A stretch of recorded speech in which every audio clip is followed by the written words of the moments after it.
Eh.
I still remember how it used to be, holding hands, running wild and free.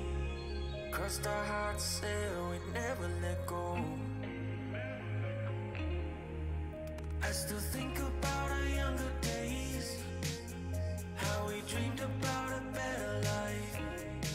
Holding you so close to me, in the backseat of your ride. We fell apart, thought we lost everything, just lost in a memory. And I sure hope you do remember me like I remember you. Like I remember you.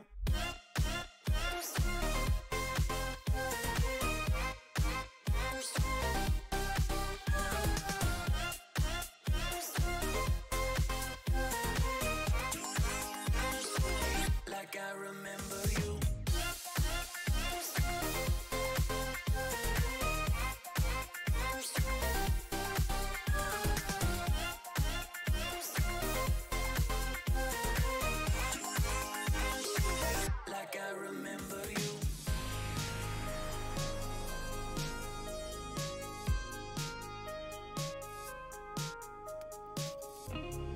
We drew our names in the pavement, thinking about how we never change. I still remember how it used to be. I still think about our younger days, how we dreamed about a better life. Holding you so close to me, in the backseat of your ride. We fell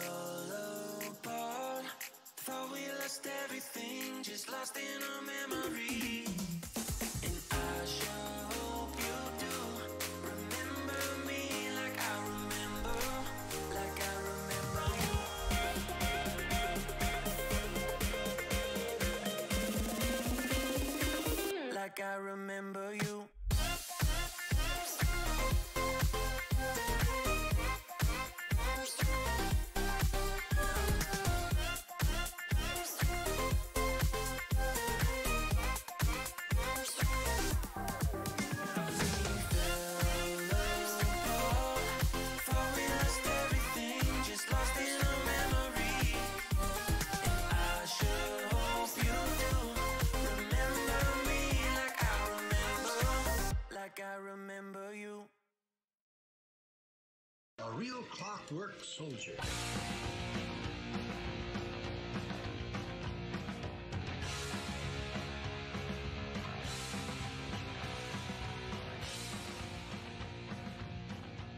Generation Orange in 5, 4, 3,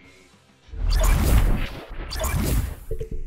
Hello, everybody. Welcome to another episode of Generation Orange. My name is Edson Ochoa, and accompanying me today is my good friend Sean Ringrose.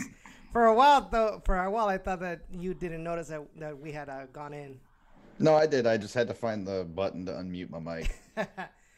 Wow, it's actually going to be a really positive show tonight from the results that happened this weekend from all three of our Orange Wonderland teams. Orange Wonderland. All right, if you say so. Well, so, for starters, we had the Houston Dynamo. They defeated San Jose Earthquakes. Houston Dash, they tied against Seattle Reign, 1-1 on Sunday. And then the Toros finally won the first game of the year. Woo! Well, of the season. Yeah. But yeah, guys, welcome. About time. Yeah, don't tell me. You're speaking to the wrong guy about that. So I want to thank everybody that's in chat right now. We have Blues, we have Jake, Bob the Boozer, Darby, Alex. We have who else we got? Oh, David. David's on, man. I actually had the pleasure of meeting David in person this weekend. Pretty cool fellow to talk to. So really appreciate y'all going out to the games and having fun, and it's always a pleasure to meet everybody out there on the stadium. Honestly, I'm letting you keep going. You're doing a great job. No, it's your turn now. I gotta go close my door. I'm about to drink water. So well, you know what they say. You can't have everything in life, Sean. That's true. No, it was. Close my door. It was a fun and busy weekend. Did the Dynamo match Saturday with everybody that went to that. Shout out to Alex, who I saw his pictures with him and his boy up at the Dynamo match. It looked like they were having a ton of fun over there. Even with the weather delay, a lot of fans that had attended stuck around, which was good. Some fans left, but a lot stuck around. And it was a pretty lengthy delay. I mean, it was like an hour and 20 minutes from what the Dynamo tweeted out later on. And then went from Saturday to Sunday evening to the Dash match with Edson, Cisco, Jeff, Sergio, Sarah, Jake, Robin, and a whole host of other people.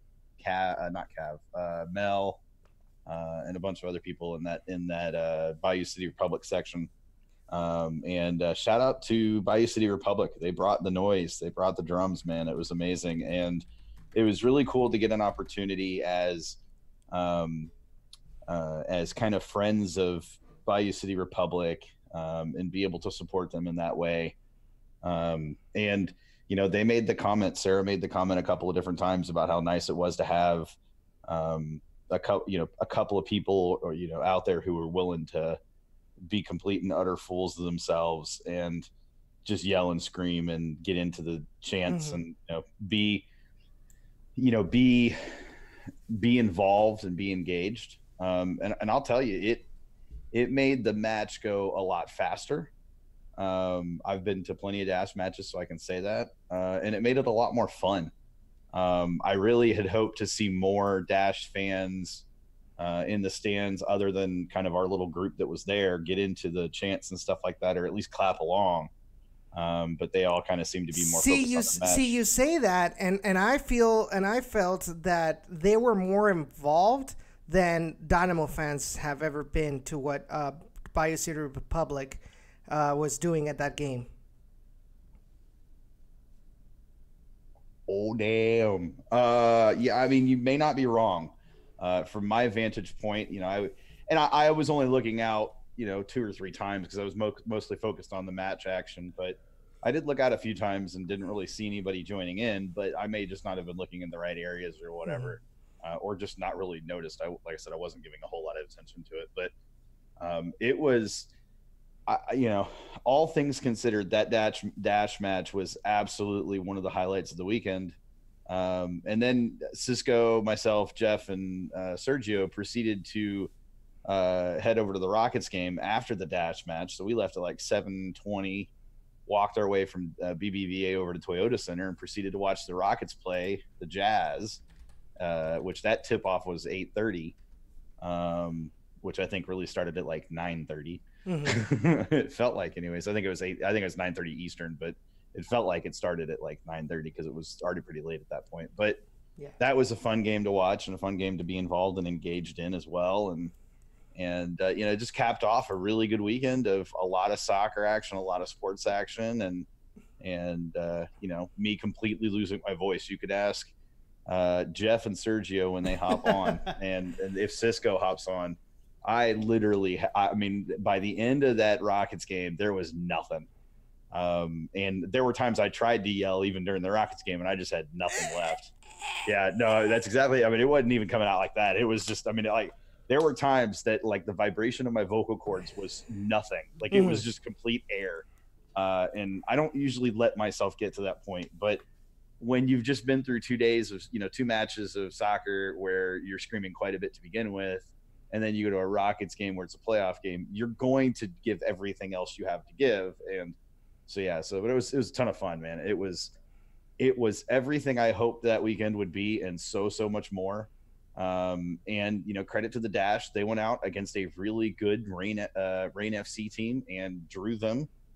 They struck first with a really nice early goal from Nichelle Prince. Yeah.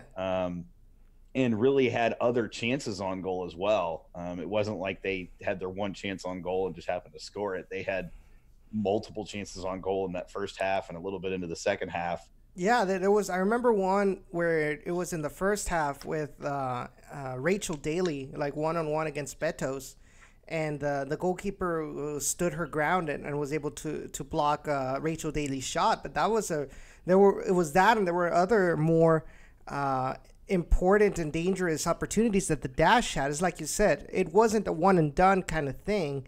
It was in the first half, and I told you this at halftime. The Dash did not let Seattle Reign play their game. It was all about the Dash. Yeah, and it really was. It really, really was, and that made me very happy to see, because in years past, I felt like the Dash, tactically, it felt like they tended to play to the, they tried to play to against, they tried to play against the other team as opposed to playing their own style and their own, how they're going to play, and kind of forcing that on opponents, which is what the Dynamo are starting to do as well, forcing their, they're playing their way and making opponents adjust to them instead of adjusting to opponents. And I really like that style better, so long as you're effective in that style. And, I felt like the Dash were pretty dang effective in that style. And the one goal that they surrendered was a really good shot. And, it was one of those where you just kind of, you look at the goal and you go, you can't fault really anybody for the shot and for the goal. It wasn't like somebody gave up too much space or Jane. No, it was, and I'm not blaming Jane. I felt like from my angle, from where I was, I just saw as the attacker was cutting inside, I just saw so much space in the first post. I was like, if she hits it through there, that's going to be a goal. And sure enough. But most NWSL players don't take that shot. And that was my point, is NWSL defenders by nature tend to not push into that space because they will get beat more often than not. And so I understood why they were playing a little bit deeper at that moment. However, it was still a hell of a shot. And, she hit it exactly where she needed to. But, I mean, the fact that Jane wasn't in position, she shouldn't have been in that position. She wouldn't have been in that position. It didn't matter. But I don't think the defender being there would have made much of a difference. It was so well placed. But tomato, we saw different things. I had a slightly different perspective than you did.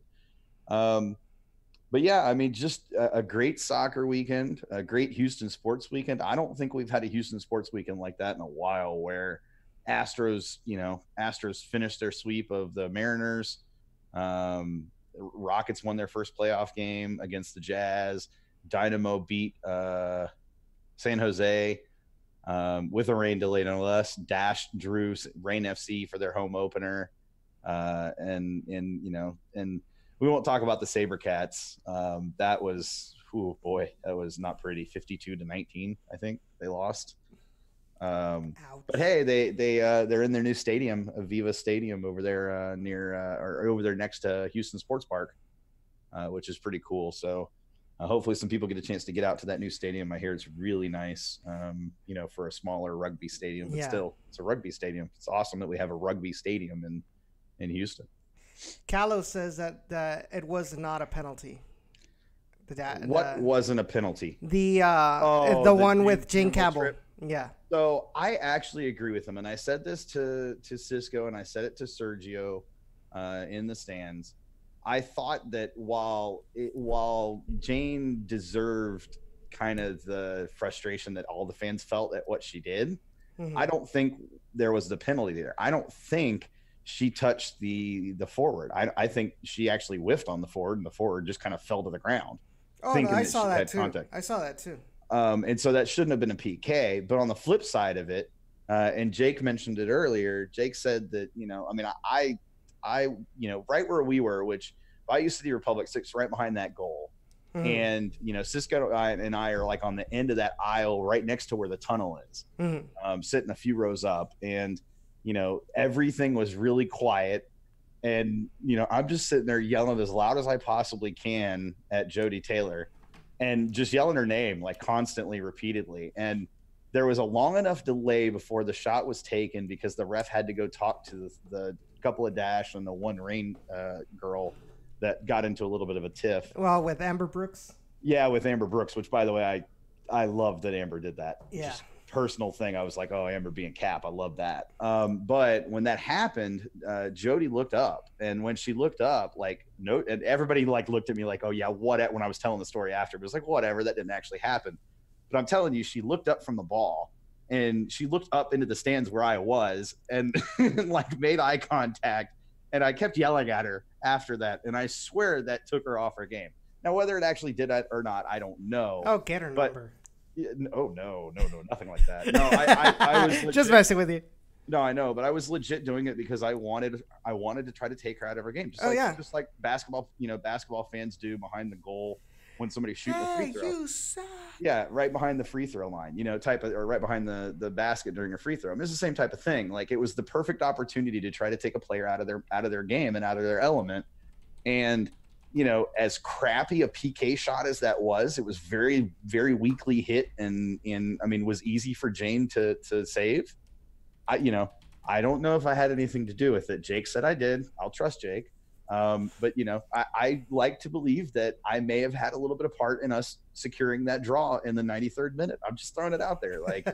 And so I don't want to hear anybody say when it comes to the Dash that a single fan can't make a difference. That's the same thing I was talking to Robin after the game. It's like, I don't want to hear anybody complain when somebody says, a soccer fan says, oh, we won. And then say, oh, so you played? Since when did you play? We as fans, we play a part in the game as well. Whether you want to admit it or not, that does happen. And this Sunday was living proof of that. For sure. Absolutely. And, credit to the Dash fans that showed up. I mean, it was a good showing for the Dash in terms of attendance wise. I know they want to do a lot more and grow that a lot more, but you got to start somewhere. And I think that showing by the Dash is a good way to start. And, really looking forward to see the turnout for the 7-1-3 match coming up for the Dash as well. I think that should be a pretty good turnout and plenty of other Dash match opportunities to go out and watch the Dash. And, if you didn't go on Sunday, first of all, shame on you, unless you had something going on or a broken foot, Darby. But there will be other opportunities, and I fully expect everybody to at least make it to a single Dash match this season to go cheer on our women's professional soccer team. And look, if you're the type that says, well, it's just women's soccer, what does anybody care? I'm going to tell you right now, you really shouldn't be watching this podcast. Next.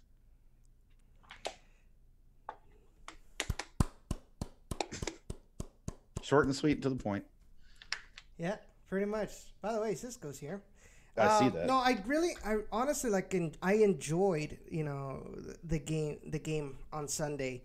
It was really fun to watch them participate, and like you said, I was actually surprised at how decent the showing there was for this game. I think the other time I went to a dash match was it like 2 seasons ago against Chicago Red Stars.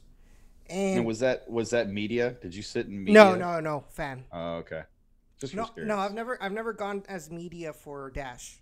Okay, I couldn't remember. Yeah, and I don't remember there being a lot of as many fans as there was on Sunday. So I hope that it just continues to grow from there, because it was a very entertaining match. Granted, it didn't help that Seattle Reign had 2 quick injuries that they had to make substitutions for, but that's not the Dash's fault. I mean, they played their game, and it was just, to me, it was just one of those I don't want to say miscommunications, but it was a counterattack by Seattle that kind of led to a goal. But other than that, they were able to hold on their own against Seattle Reign, who tends to be one of the best teams in NWSL. I definitely felt like, to some extent, it looked like a couple of especially around the 60th minute, a couple of our players looked a little gassed, and I did feel like James maybe should have made a single sub a little earlier to just inject a little bit of energy into the lineup, because Seattle at that point was starting to apply the pressure more and more. But even with that being said, I felt like the team stood up and did exactly what they had to do and did it well. I felt like, at the end of the day, and I want to take back to attendance real quick. At the end of the day, the attendance was really good, and I liked what the Dash did this year in covering up the south end. No, the north end. I don't know which end that is now. Hold on. The east end lower bowl seats. And then also covering up the middle sections on the lower bowl, on the visitor side, and on the home side, because I thought that helped compact the fans into one area, which I thought increased the environment and the atmosphere a little bit. By having fans closer together, it allows everybody to get more engaged and more involved in the match, because you don't feel like you're the only one screaming because there's nobody around you. And it also makes everybody kind of have to get to know each other, which is really good tue. And since most everybody that was there was a Dash fan, it's a good way to do that. And I really like the atmosphere that was there. I like the environment that was there. Like I said, I thought the Dash did a great job, from an operational standpoint of hyping the match beforehand. And I north and east end. Thank you, Cisco. That is what he said. But it, all in all, like I said, if you haven't been to a Dash match before at all, ever, or even if you have before this season, you definitely need to make it out to at least one match this season. And the tickets are so cheap that there's really not a reason not to. But trust me, you're not going to be disappointed. And if you do go and you're one of those people who's like, I'm not going to know anybody, I'm going to be, I'm going by myself. Let me just tell you, do yourself a favor. Go over to what section do y'all sit in, Jake? Is it 130 or 129? Go over there. It's 128, I think. 128. Find the drums directly underneath where the Heineken bar used to be. I think it's still a social bar, but I don't know if it's sponsored by Heineken or not. Go over there, go to that section, and find Sarah or Jake, and tell them you're there to hang out and have fun. And believe me, they will find ways for you to have fun, whether it's waving a flag or clapping your hands or yelling or whatever, playing an instrument, whatever they have available. I mean, trust me, they'll find a way to get you involved and get you engaged. And when you're engaged and when you're involved, and I know Edson will tell you this, that it draws you into the match even more. You find yourself more emotionally invested when you're engaged, as opposed to just sitting there watching the match. So yeah, definitely get engaged if you can. And if obviously it's very, very family friendly.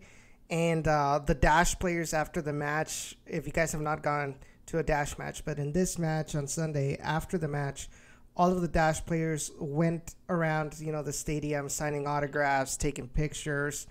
And so it's a great opportunity, especially if you have kids, to go and meet a professional player. You're talking, you have a lot of players that have played in World Cups, that have played international matches. So this isn't just somebody local or something. Like, these are named players that I think I mentioned it to Robin as well. Like, they're very underrated. Especially the Dash players are very underrated. No, definitely agreed. And it's kind of crazy because you have Jane Campbell, who is, and I've said this before, who in my opinion really should be pushing for the starting spot on the U.S. women's national team over Alyssa Naher or Ashlyn Harris or anybody else that they may have lined up. And you've got Alyssa Chapman starting Canadian national team. You've got Nichelle Prince starter for the Canadian national team.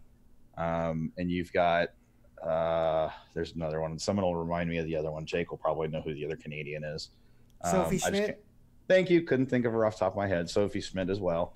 And then we have Sofia Huerta, who, in my opinion, just like Jane Campbell, should be pushing for a starting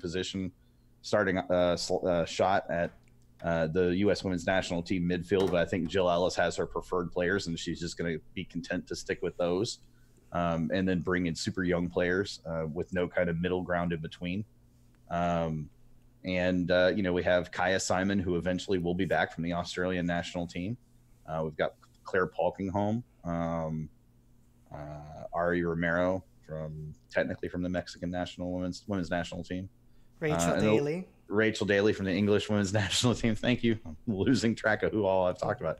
Kaylia Ohai, who I can understand why she's not in the U.S. women's national team camp year over year, but I do think that in her shots that she had when she was with the U.S. women's national team, I thought she actually performed as well as she could have. Mm-hmm. But I think it falls to Jill has her preferred players, and Sophia and Kaylia and I guess Jane to some extent just don't fall on that list of preferred players. And it's a teacher's pet, class favorite kind of thing, and they just aren't. And that's okay though, because they're not U.S. women's national team allocated players, which means, there's a benefit to that. By not being allocated players, that means that the USSF can't say, well, these players have to go to U.S. women's national team camp.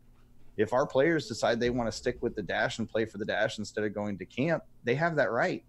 Whereas with the U.S. women's national team, if you're an allocated player, your contract is through USSF. You don't have that choice. So, there is some benefit to the Dash where these players are, good enough to compete for starting positions on the U.S. women's national team, but because they're not allocated, they're not committed, to having to make every appearance. So when the U.S. women's national team have their celebration, victory tour or whatever they're calling it later this year, we're not going to have to deal with Kaylia Ohai or Jane Campbell or Sofia Huerta being away from the team, which is really good for us. It's a very good thing. So there was a question by Bob. Bob, he says, should I be surprised that Mewis didn't start? Mewis is still hurt. She's coming off a knee injury. She's practicing, but she's not ready for.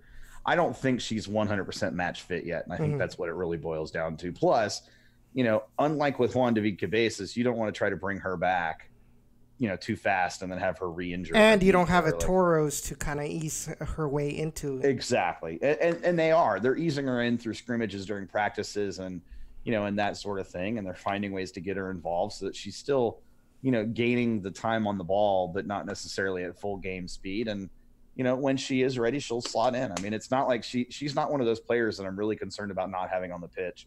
She's a fantastic player, and I want her out there. But that's the whole reason we brought in. Well, one of the primary reasons we brought in Christine Nairn was to cover that role that she would play a little bit, to allow for that cover and play that kind of midfield role, and provide those balls in the middle. And I thought Christine did a pretty dang good job of it, and combined with Sophia quite a bit to make some really good runs, and there's going to be a time when Christine Nairn on the pitch with Sofia Huerta is going to be one of the best midfield lines above Amber Brooks that you're going to see in NWSL. I mean, that's a very stout, midfield right there. Yeah. Especially with a Rachel Daly and a Kaylee High and a Nichelle Prince up top. I mean, that's 6 players right there that are easily some of the best at their position in NWSL. And I mean, you just think that's just the attack. That's unfair against most teams. Mm-hmm. Yeah, the depth for the Dash this season looks really, really good, and I can't wait to see how they do as the season advances. But we talked about the positives. What do you think have been some of the negatives per se, and what taking into consideration that this is the first match after all of the season? Well, I think that's it, right? It was the first match, so there were a lot of moments where players weren't quite on the same page, and a lot of that stemmed from Christine Nairn not having a lot of time with her new teammates. Because I saw those moments where Kaylee would make a run in a different direction than Christine was expecting. Christine sent the ball, and it was going the other direction. And there was even that between Nichelle Prince and Amber Brooks, when Amber Brooks would send a couple long ones to Nichelle Prince. And I mean, there's just a lot of those moments where players just weren't quite on the same page on a couple of things. And I thought defensively that they did a pretty good job. There were a couple of times there were a couple of times I wanted to see Taylor Como go higher up on the pitch. But because she was playing right back, she started at right back. Mm-hmm. And I wanted to see her go higher up to support Nichelle. And she tended to stay deep more often than not, which to her credit, Alyssa Chapman tended to as well. But there were a lot of times that I felt like if Taylor Como had pushed up higher on the pitch, that she would have freed Nichelle to go one-on-one versus defenders instead of 2v1, which there were a lot of times when Nichelle had the ball on the right side that, she was trying to cut in, and there was the defender in front of her, the defender that would be out wide. And then she had the midfielder that was coming in to defend her as well. So she had nowhere to turn and nowhere to pass to. Mm-hmm. Whereas I feel like if Taylor Como comes up a little higher, that gives Nichelle a pass out, which allows then Nichelle to hold 2 or 3 of those defenders, and for Taylor to pass that ball to the middle to start freeing up other players and let them find shots. And it was nice to see Christine Nairn get her long distance shot in, even if it was off, and Sofia Huerta as well, because we're going to need to see those long distance shots where they're shooting from, 20, 30 out instead of, in the box only or right at the edge of the box. Because those are going to draw defenders towards them outside the box, which means they're going to find lanes to pass the ball into a running Kaylee or a running Rachel or a running Nichelle or whoever it is up top. Perhaps if Veronica Latsko for that. But weaknesses, I definitely would say just a lack of communication overall. There were times that I just felt like there wasn't enough communication. And I think some of that is just need more time together again. And then, like I said, I wanted to see Taylor Como push higher up the pitch, out wide. And at times, I thought most of the time she was fine, but there were 3 or 4 instances in that match where I really wanted to see her push up higher. There was one other positive I saw, and it was at halftime.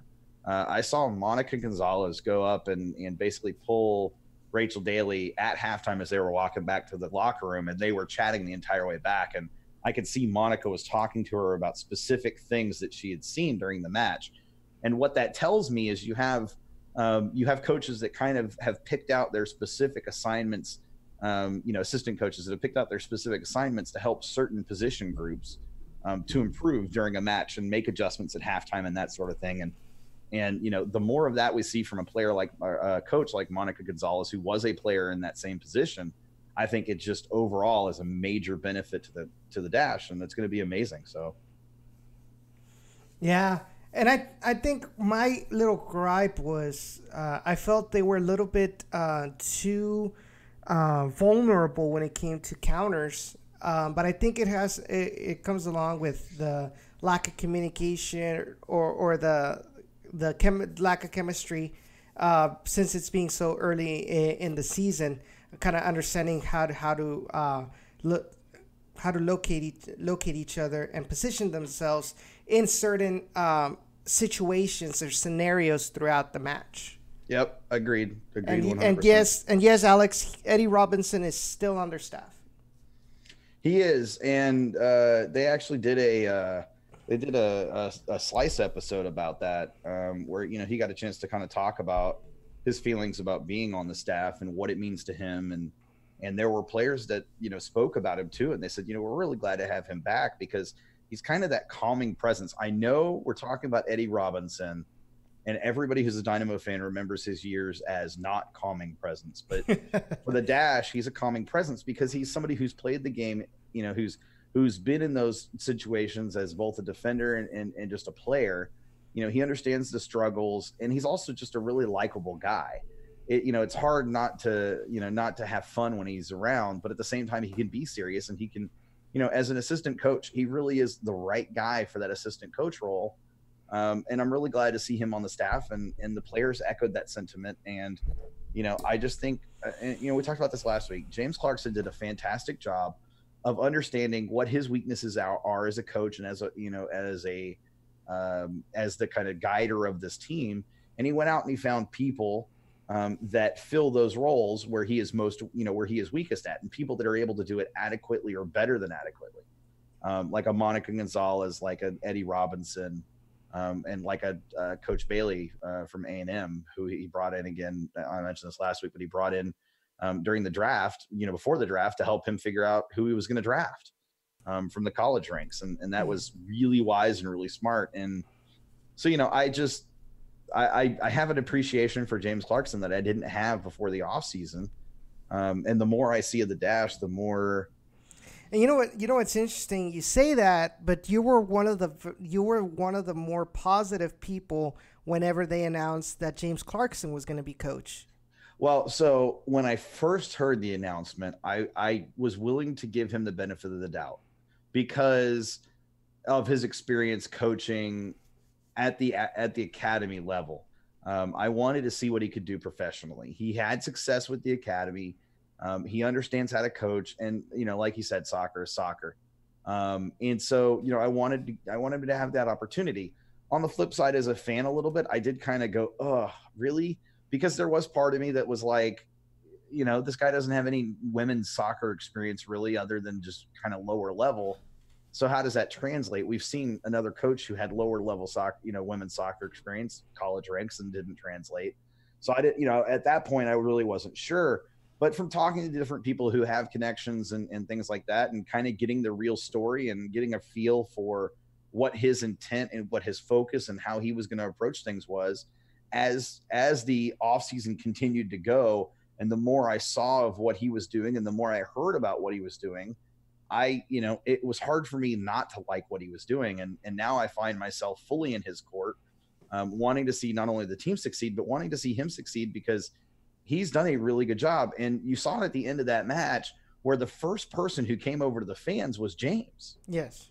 And the fans genuinely loved him. I mean, it was pretty cool. So, it was great to see. And I'm definitely excited to see what he does with this team this year, and how he's able to move them forward. And I do think he's going to move them forward. And I think the proof is in the pudding. I think last year, if you look at how we came out at the beginning of the season last year, if we had played Rain FC at the very beginning of that season last year, that would have not been a draw.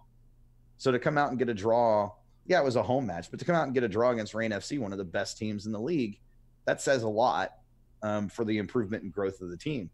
And I'm definitely looking forward to the matches against some of the not quite as strong teams in the league, and see how we fare against I also want to see how we fare against a Portland Thorns and and Chicago Red Stars, and and so on and so forth. Orlando Pride as well, I suppose.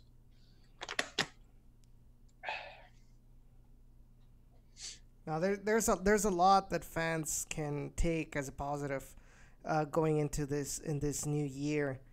I just hope that people will like truly go when they go out there and watch them, understand the differences in the Dash compared to last season, where they pick up that big improvement in player morale and player happiness and comfort,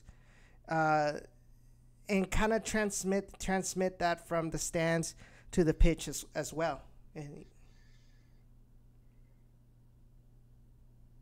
NCC's another good one. Yeah, that's going to be a tough test. I feel like the Dash, out of probably all the teams in NWSL, I feel like the Dash actually do line up pretty well against North Carolina Courage because they have the right pieces to break through the North Carolina Courage defense. Now, the one thing about North Carolina Courage that scares me is as good as Reign FC were on the counterattack, the Courage are going to be even better.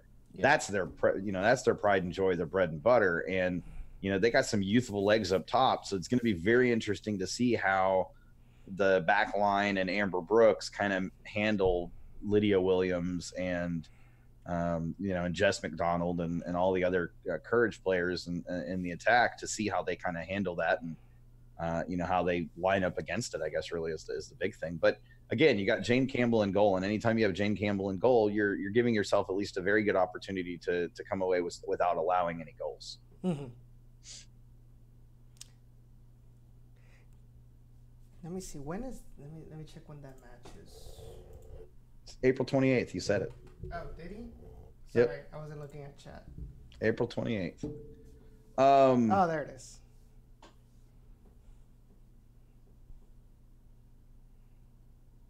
Oh, definitely, Jake. He says, we need all Dash Dynamo fans to come out for that game. To El Batallon and Texan Army, please come if you can. I sincerely hope so. That we can get some Dynamo fans out there to support the Dash, especially against such a tough opponent like NCC. And actually, that's another home weekend. The Dynamo play Columbus here at home April 27th, which is Saturday, and then the Dash plays Sunday. So, Jake, I'm going to make the commitment, man. I'm going to be at that match as well. Same, because it's a Saturday Sunday, so I'll do the Saturday Sunday again. So Callow asks, why do they make Dash tickets so scarce by tarping up 40% of the seats? Well, they're right now they're not selling those 40% of the tickets anyway. So again, we mentioned it at the top of the show, which I guess you may not have heard, but the idea, as far as I can tell, the intent behind that is get everybody closer together.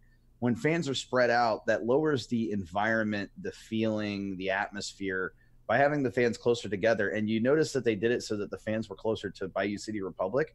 I think that's intentional. That helps the fans get engaged into the match a little bit. It helps improve the entertainment value. And it gets everybody kind of in the same area of the stadium instead of all spread out where, there's 50 seats between you and the next person. Alex, we will get to that, I promise. Jake says the front office has said they'll open up the upper bowl if the lower bowl gets sold out. I think that's the thing, right? If enough fans of soccer, whether you're a Dynamo fan, a RGV fan, even a Euro fan of a team over there, if you go to a Dash match and let's say everybody goes to the match on the 28th, let's say we do sell out that lower bowl. They'll open up the upper bowl, and I could tell you if we sell out that lower bowl against Courage, that's going to make a statement to the players, to James, to the team that the fans are ready this year, and I guarantee you that the team will respond in kind and go out there and give that 120%. If we are able to sell that out, it's a tough task. It's a big challenge to do. Because there is such a negative stigmatism around women's sports in general, and especially women's soccer. But I do think there's enough fans of soccer in this city that, if everybody goes out and talks to their friends and family and gets just one other person to that, to that match on the 28th, that could easily be at least a lower bowl sellout.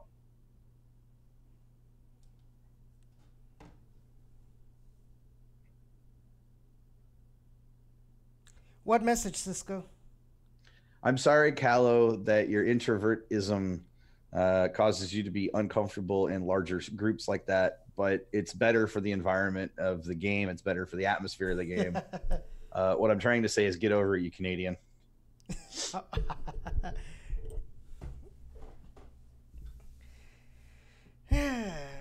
Ouch. All right, it's time to make that switch. We're 45 minutes into the show, give or take, roughly 40, I guess. Let's make the switch now and go ahead and start talking Dynamo. Dynamo leave that match 2-1 victors. I know that there are those out there, Alex, I'm specifically talking to you, that feel like the PK that was awarded to San Jose was a bogus PK. That the PK that was not awarded to the Dynamo was bogus as well, that it should have been a PK. And then also that when Morrow followed up his PK, that should have been allowed as a goal. Nope. Which the answer to that third one specifically is a definite no. The laws of the game state that the player who kicks the PK cannot subsequently kick it a second time prior to another player touching the ball. Correct. The goalkeeper did not touch it on the PK miss by Morrow, and it bounced directly back to him, where he then gathered the ball and shot it a second time. And because the keeper didn't touch it and it bounced off the post, that is what made that a non-goal essentially. Yeah, I know there was a lot of backlash on social media about that. That a lot of people, did have to clarify that law of the game. Some even after that, they were like, "Well, it's a dumb law." It is, and that's not the intent of the law, and we'll get into that a little bit more. But Alex, hey man, call into the show 956-622-5977 and tell us what your beef with the ref particularly was. I would love to hear. There were definitely some moments that ref definitely, and it was Baldomero Toledo who back in 2010 or 2011, we had a running gag of Baldomero Toledo. Anytime he would referee a Dynamo match, it was always a meme fest because the guy is not a very good referee. And I'll say it, I have no problem with it. I thought he did a decent job, but there were definitely times that I was like, Baldy, this is terrible. And yes, his nickname is Baldy. Ouch. Yeah, and you know what, Alex? I feel that San Jose only scored because almost every Dynamo player was still thinking about that missed PK call. At least that's what I got, from my vantage point. They were all kind of mad at Baldomero Toledo for not calling that PK, that they kind of let go, or they were a little bit loose in the marking for when the shot came by. And I was extremely frustrated by the no call, and here's why. Because that no call could have been reviewed, it could have been reversed, and if it was reversed, it would have eliminated that goal, which it should have. By replay, he was definitely fouled in the box, which would have definitely, by rules of the game, equal a PK. A PK there erases all of the events that take place from the moment that play was shifted back to offense for San Jose. And they had the right to review it all the way back to the point of the missed PK, of the PK that wasn't a PK, that should have been a PK. Correct. The foul on Elise in the box. They had a right to go that far back. It is up to, and I suspect that's what took so long, because Baldomero was definitely on his headset talking to someone, watching the monitors, and doing that, talking to VAR for a while, or listening to VAR. I think what I'm more frustrated by is not the fact that it wasn't reviewed, because I think it was reviewed up top. I think I'm more frustrated by the fact that Baldomero Toledo continues to be one of the referees that refuses to really embrace VAR for what it is, which is supposed to help correct calls that are missed. And there's no doubt, look, I'm a Dynamo fan, so I'm always going to side on the Dynamo, but there was no doubt to anybody in the stadium and watching at home, especially the announcer who was watching the game, that should have been a PK. And if you've got an announcer telling you that should be a PK and saying that should be a PK, guess what? That should be a PK. Like, it's pretty cut and dry at that point. And it continues to baffle me why there are these refs in MLS, and again, Baldomero Toledo is an example of one of them, that refuse to accept VAR as trying to help them and continue to think that VAR is trying to take their jobs. So that is exactly what it appears to me. Or it appears that their ego is just so damn big that they can't afford to step back a minute and say, oh, maybe I did get that call wrong, and accept whatever VAR tells them. And there's been multiple cases where Baldomero Toledo has done exactly that, where he's not accepted what VAR has told them and instead has overruled it. And there's not a report that comes out afterwards and says that, but you can always tell by watching his reactions on the field and watching his reactions via TV, especially when the matches are on TV. And that was definitely one of those cases where they talked plenty long enough that they were definitely reviewing something that would have been worth looking at.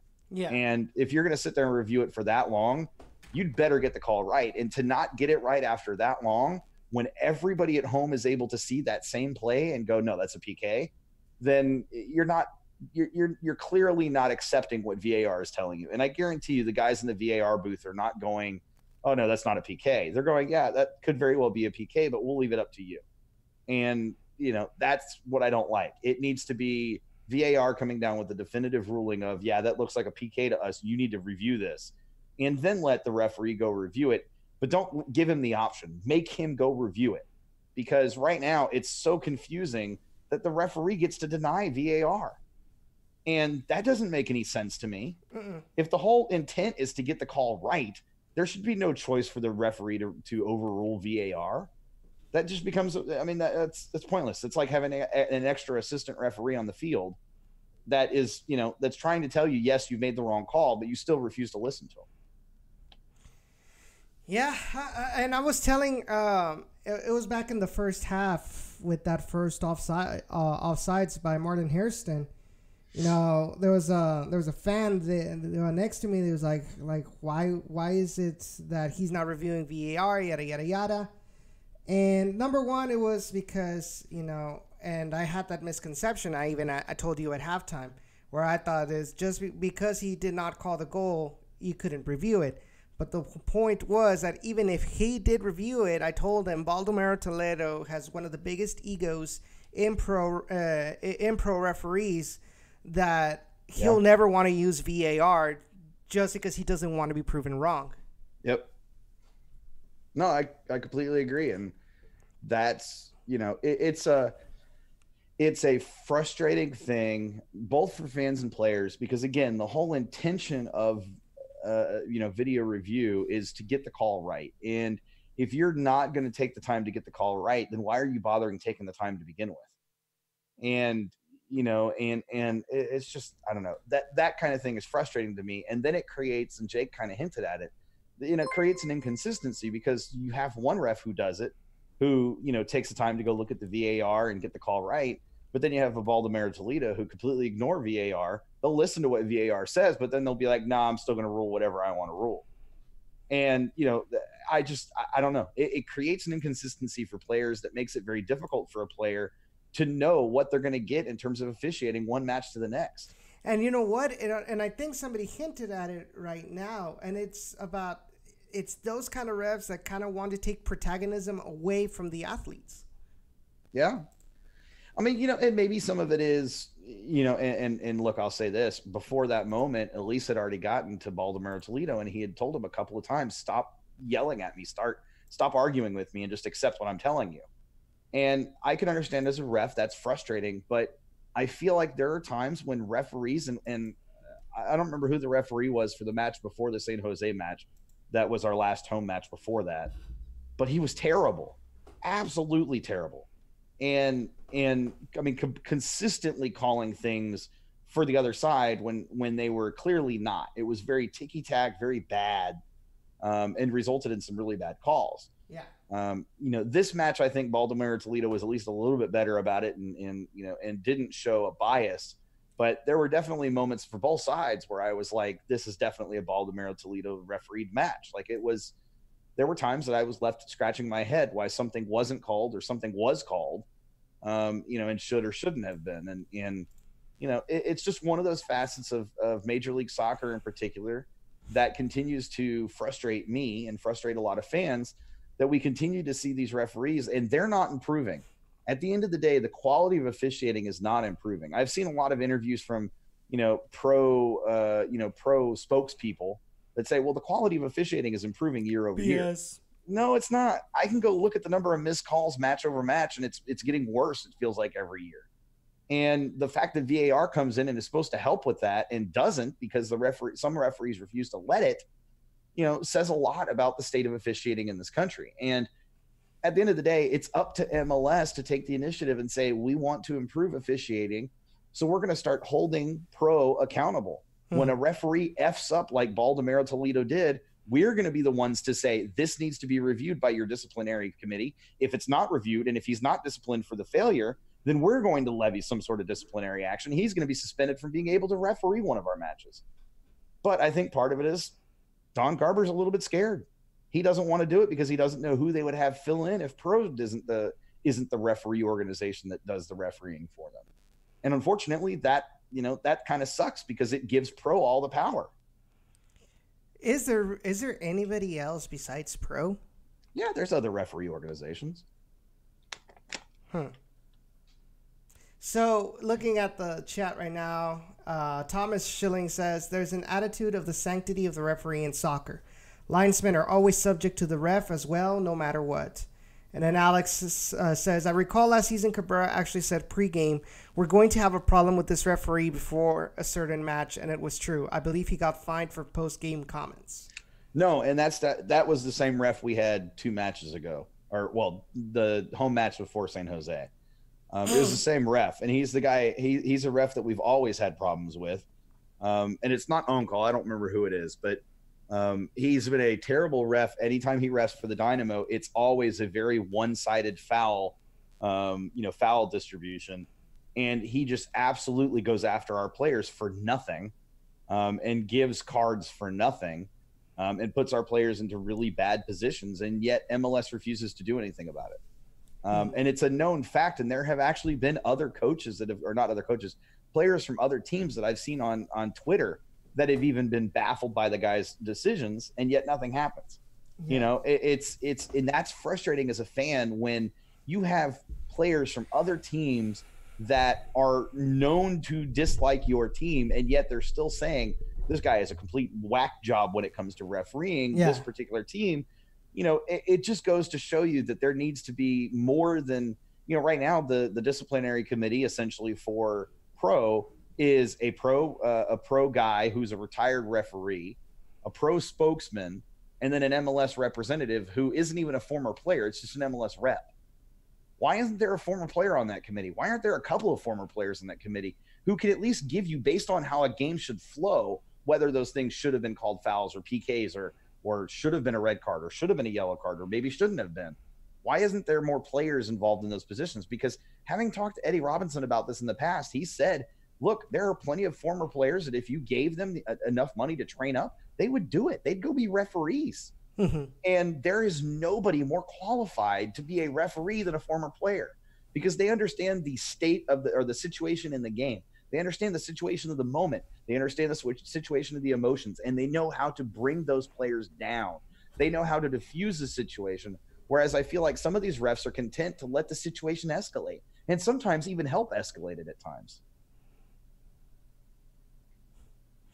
Yeah, I mean, there's I remember this was about Liga MX refereeing back in the day, but it's pretty funny because there's always talk from former players talking about how antagonistic referees can be in Liga MX. Sometimes racism involved or things like that. And then there was one time where one of the TV stations from Mexico, TV Azteca, they had the idea of miking up one of the referees for one of the matches, and all you see is like, "Calm down, sir. Calm down." So like their tone completely changed, and it's just what I'm trying to get is like there is a point where you see that these referees aren't necessarily arbitrators like they should be of the match, but in fact they've become to the point where like we like complete like judges, and taking a more protagonistic role than they should be. By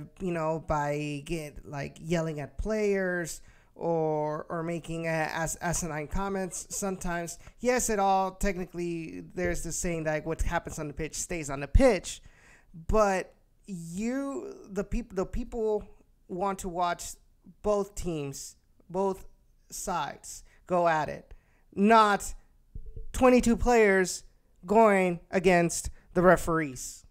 Mm-hmm.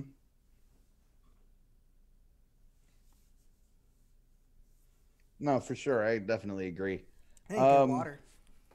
Yeah, I was going to say, let's actually take a break right here for maybe 5 minutes. I need to go.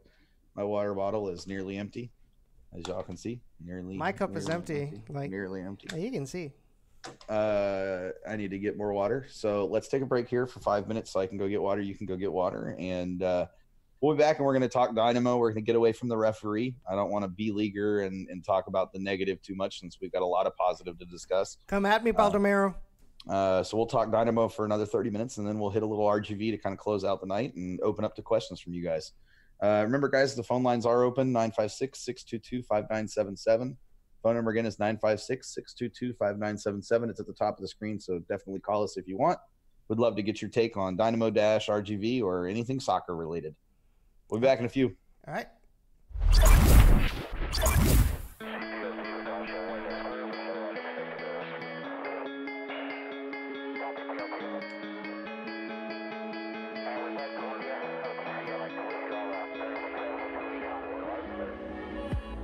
Nobody said it'd be easy, but we took a train to the ceiling. And now I own all of my feelings. Don't wake me up from this dream. I bought a one-way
You're muted. You're muted, by the way, they say. No music, bro. Oh, there we go. Can they hear me? That's the question. They can hear you. It's just I keep on forgetting. That's good. Like, okay. I forgot Boy, all that was like 5 minutes of good talk too. No, I'm just kidding. Basically, all you guys need to know is he's Edson. I'm Sean. This is Generation Orange, a Houston internet soccer show. And if you're new, welcome. And like this video, subscribe to the YouTube channel. And I also want to give a huge shout out to David, who donated to us a couple of minutes ago. He donated $4.20, 420. He says 420. Have a good 420, with a winky face. So David, thank you so much for your donation. We really appreciate it. By the way, donation link is down in the description. And if you guys want to call us, the phone number is up there. 956-622-5977. The phone line is open. If you guys want to give us your hot takes or any additional insight on any of the topics, discussions that we have on the show. So give us a call if you want. So before we went on break, we were pretty much tearing pro referees a new one. I mean, that's something we could do every week if we really wanted to. Let's be honest.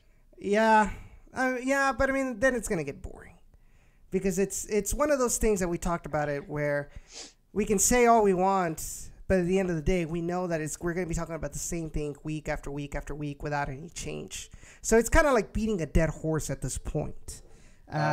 Callow let David know that he gets the mildest Edson nude because he donated $4.20. Oh, Jesus Christ.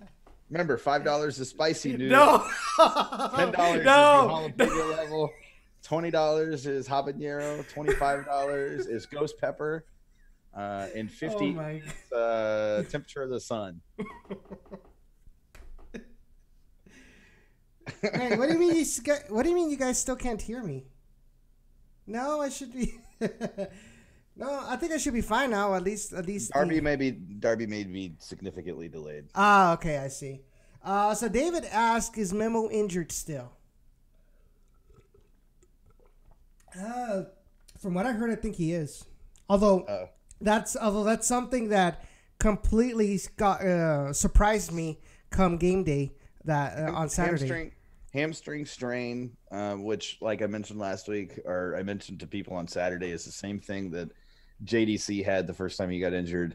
It concerns me greatly because if it is a hamstring strain, those things can be tricky, can linger, and you absolutely cannot rush the player back. So yeah, I want him to take his time coming back. Please don't rush back. There's no need for it, Memo.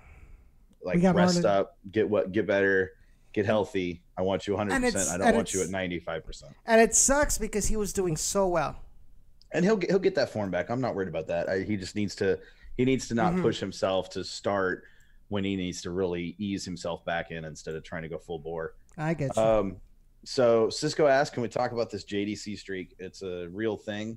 9 matches that he's played in and 1 clean sheet.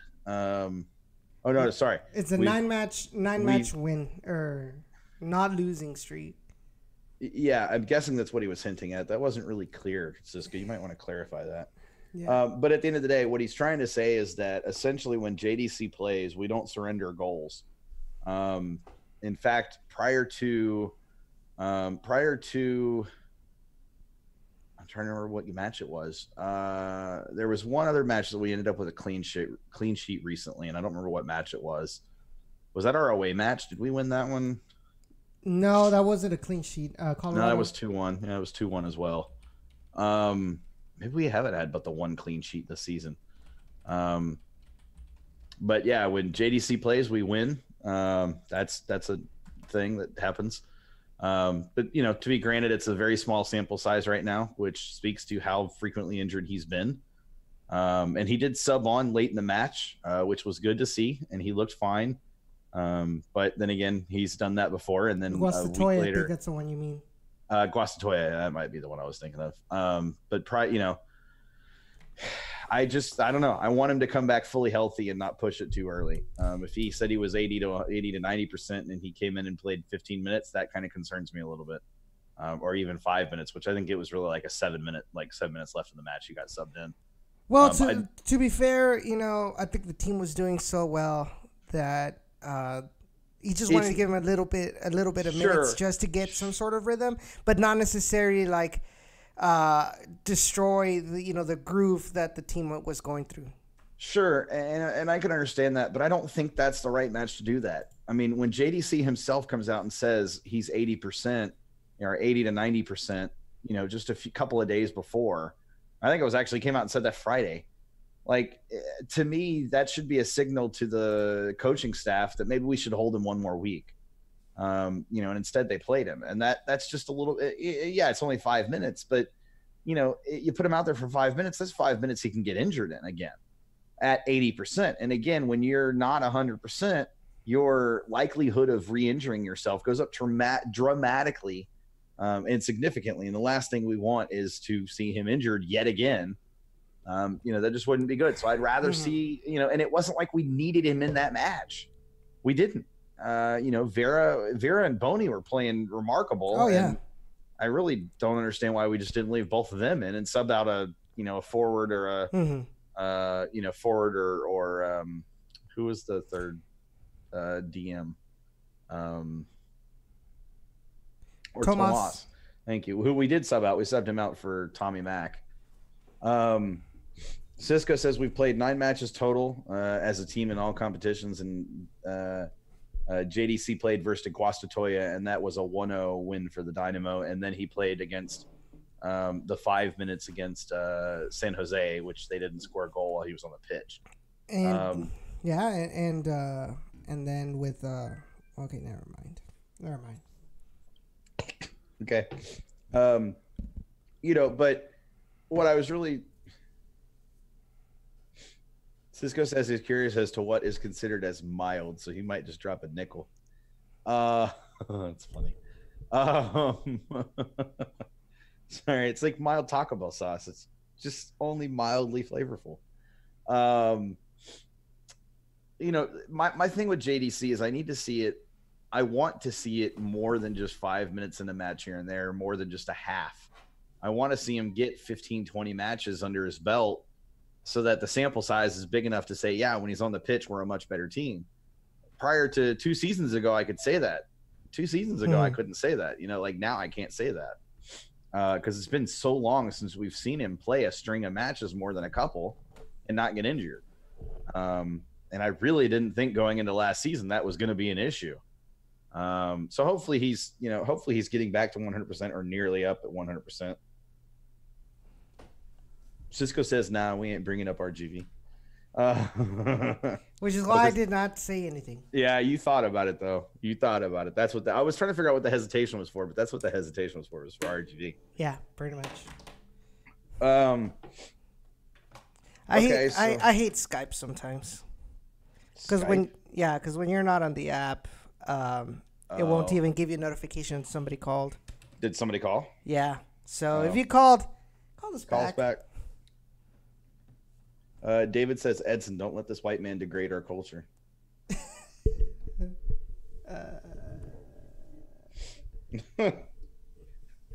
Was that the Taco Bell comment? Or I think it was. I think it was the Taco Bell comment.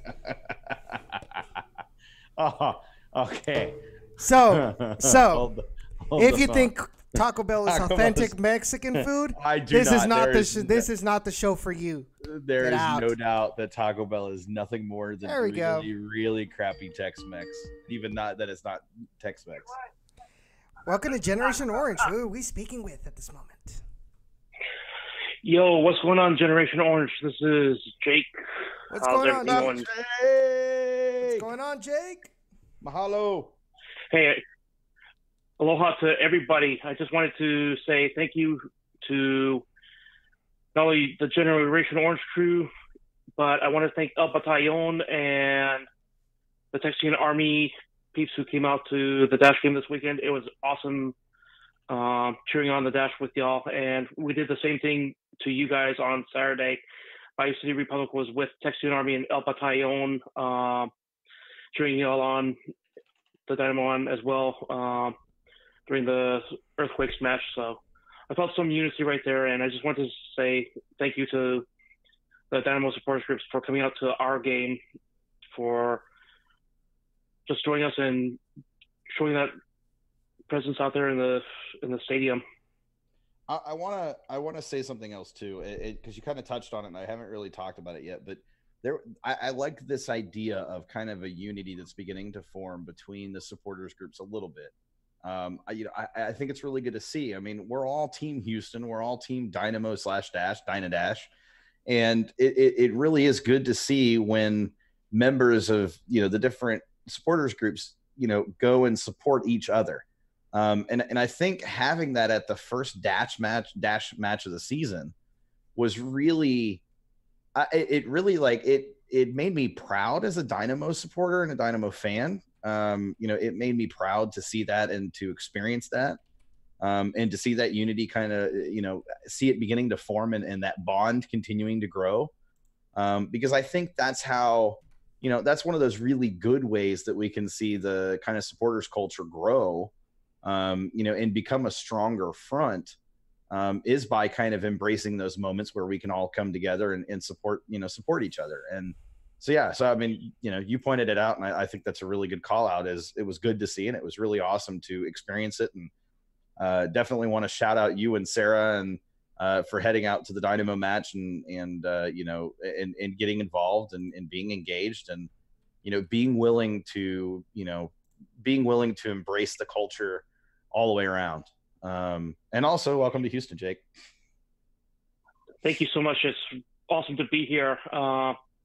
Ever since visiting back in 2017, which was my first visit to the city, I fell in love with it. And then when I came back in 2018, it was like, you know what, H-Town is where it's at. I need a change. So thankfully I'm here and I'm ready and primed to not only continue cheering on the Dash, but also reaching across the aisle, so to say, and help support the Dynamo. And one of these days I will meet up with Edson down in RGV as well to attend an RGV game and see what that's all about too. I've heard HEB Park is amazing from all the photos I've seen from the CONCACAF women's qualifiers for the World Cup being played down there as well. It's like, okay, the trip down to RGV is on the docket for me. And I just want to say, it was an honor picking up the Texian Army flag,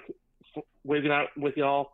It was awesome helping hoist up some flags and stuff for El Batallon at the Dynamo game. And I just appreciate all the love we got back at the Dash game as well. I mean, Francisco, he was doing amazing. And with him bringing out other supporters groups from the Dynamo, it just made my heart full. And let's just say when I got home from the game after that, I was an emotional wreck, not only just because it's NWSL season, but I just felt that the organization is more unified as a whole.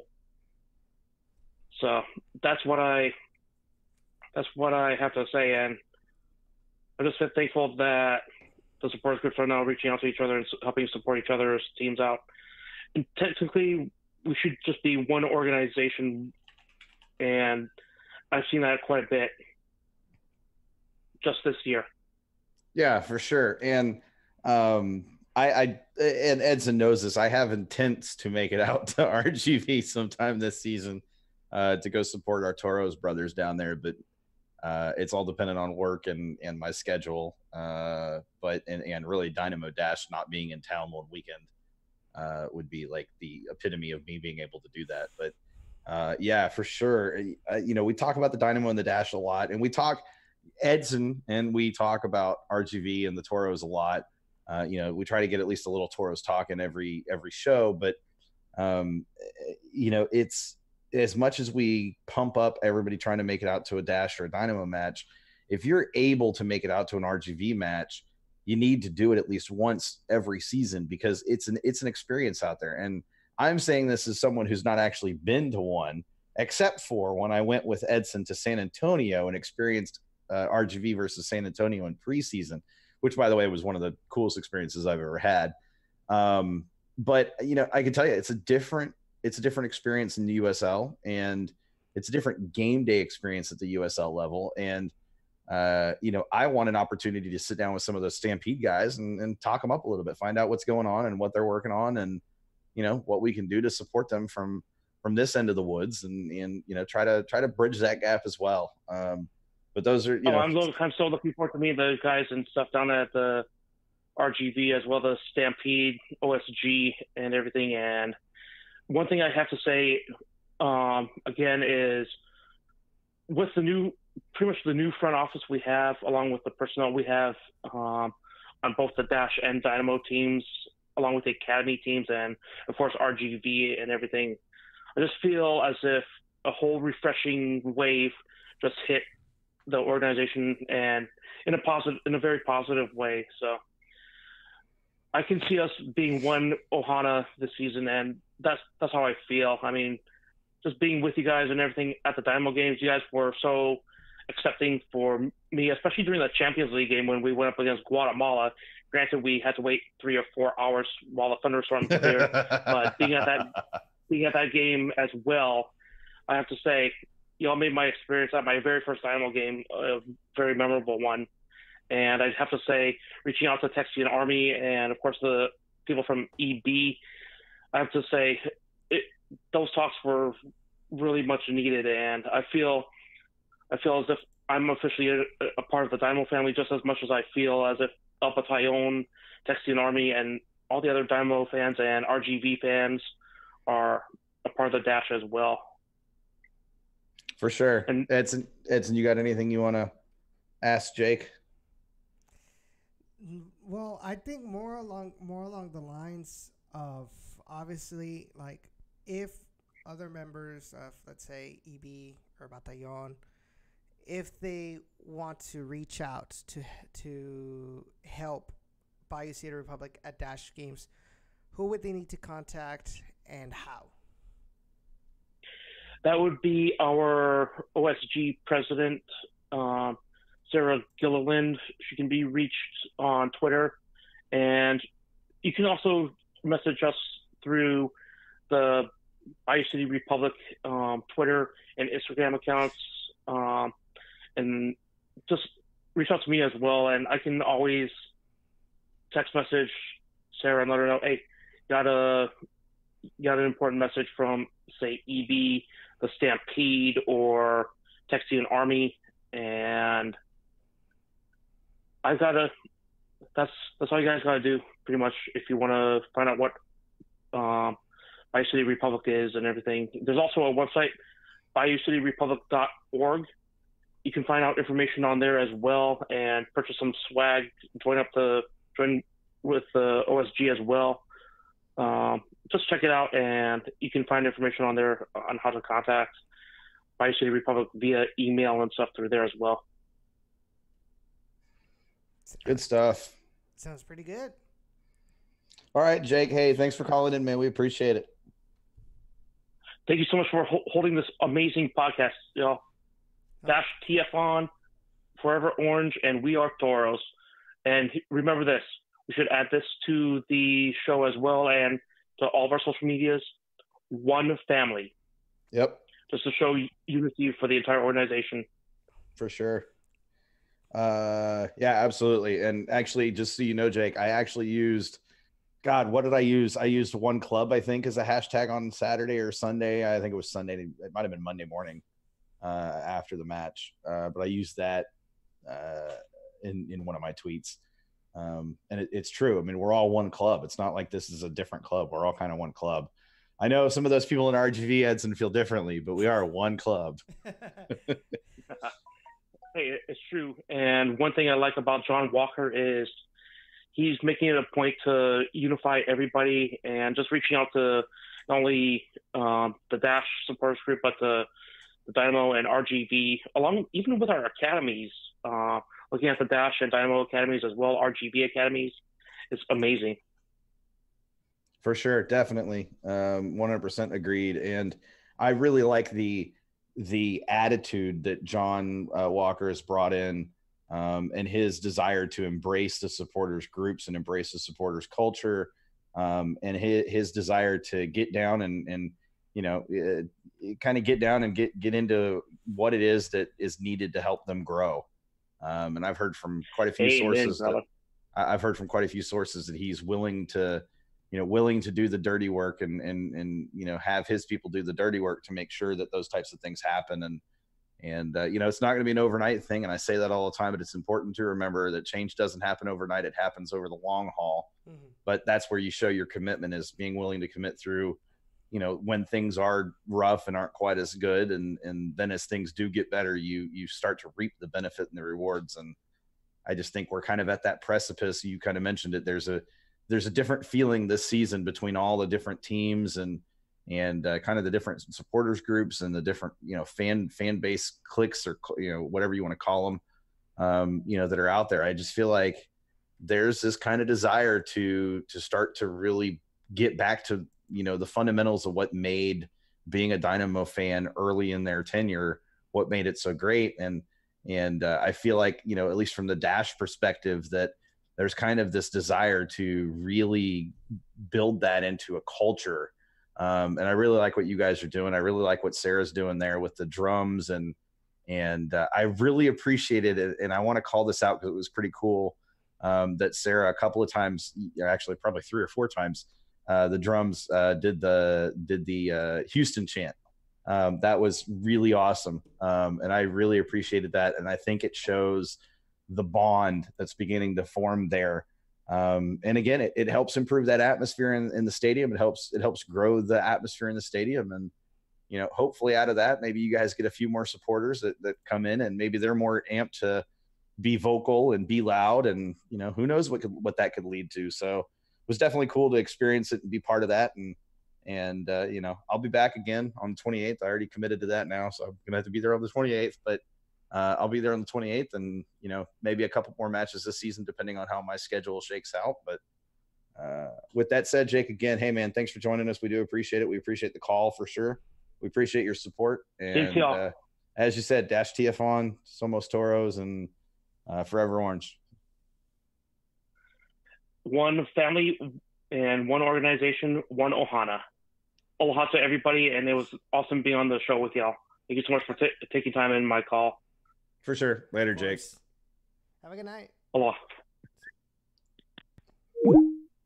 I want to talk about that TIFO real quick at the Dash match.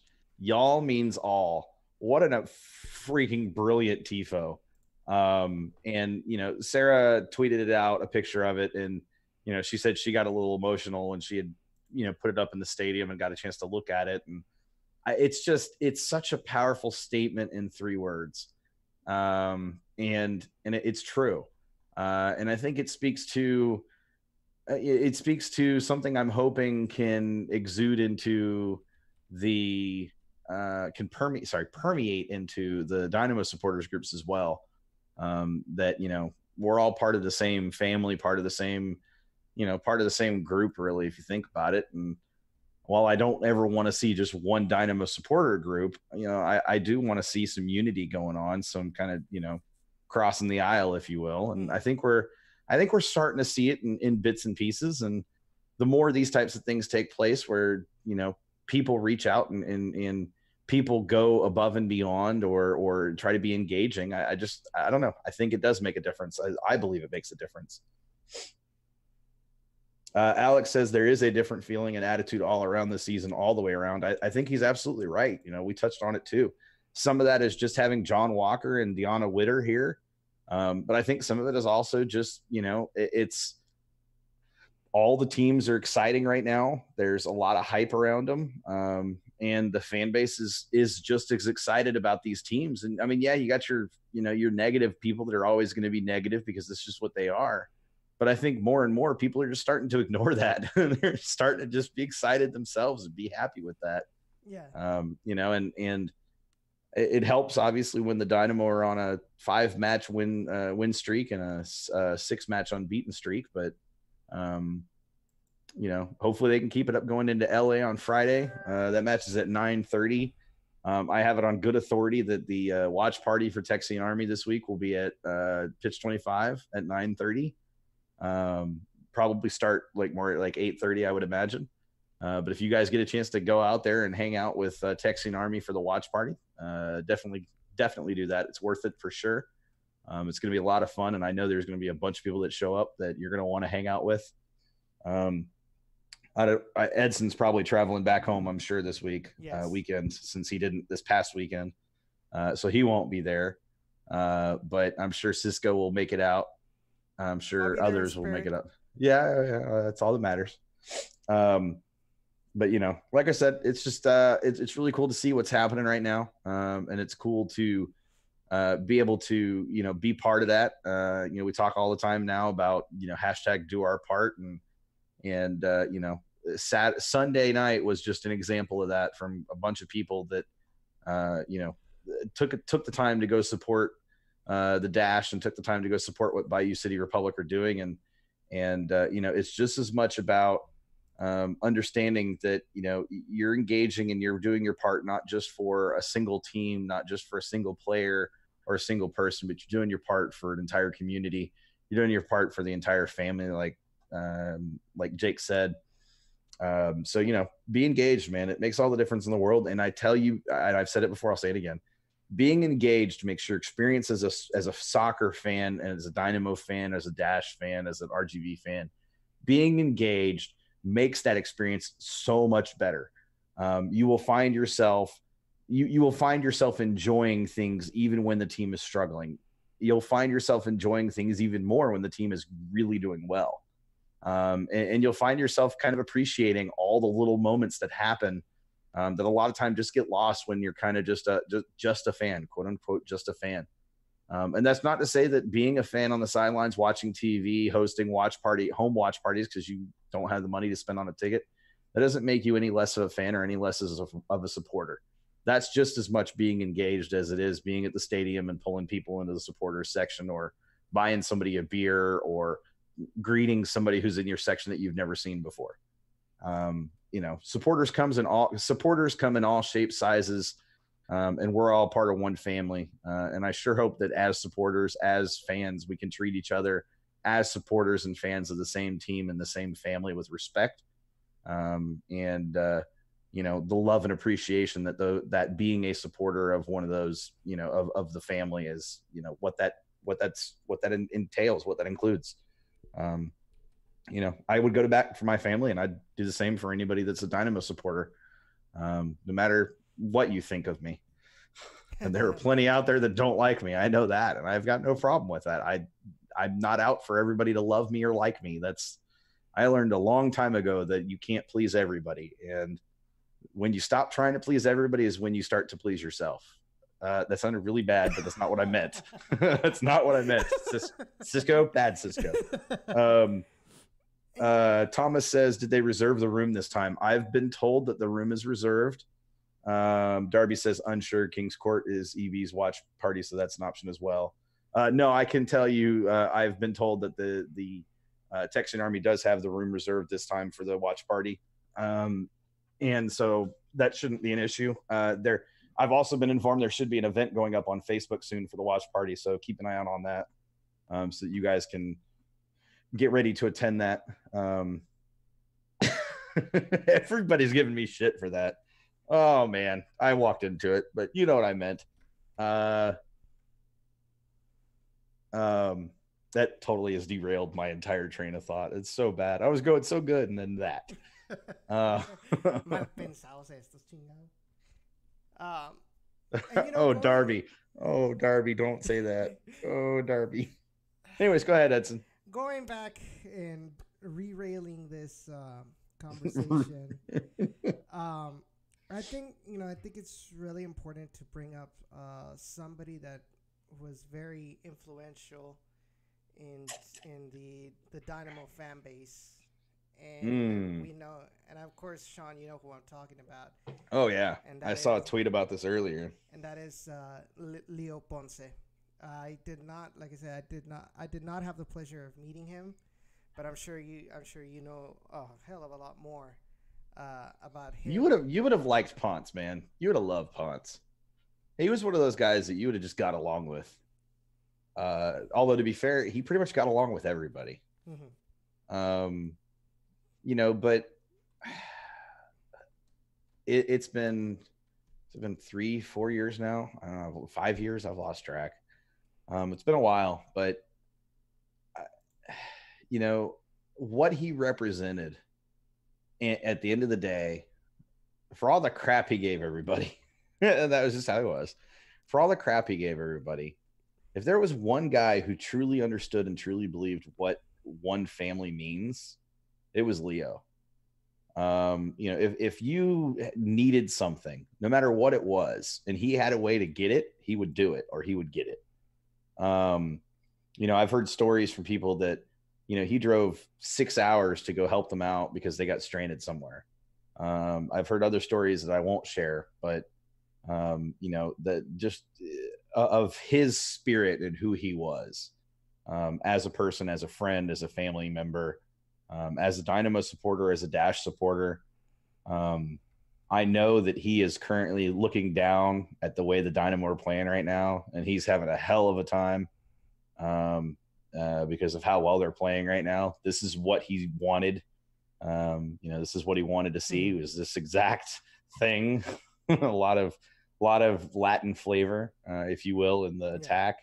A lot of entertainment, high pressure, those kinds of things, and you know, the support of the team, you know, bonding together in different ways, and you know, uniting at least under the idea of, hey, we're all a supporter of the team, and that at the end of the day, that's what counts first and foremost. You know, and I was very happy to hear how loud the cannon was. Oh, yes. That was no longer a firework pop. That was a freaking cannonball, man. Holy crap. And the first time, like the first one before the match, I had covered my ears, so I was ready for it. The goal scoring ones, I was not ready for that. It really caught me off guard, and holy crap, it was loud. I jumped a good inch off the ground. It was loud. And you know, it's one of those things. I hated the idea originally. I won't say I hated it. I definitely disparaged the idea originally because I thought it kind of cheapened his legacy a little bit. But the more that they've done it, and the more that they've kept it up, and the more they're utilizing it, the more I'm kind of going, okay, I was wrong.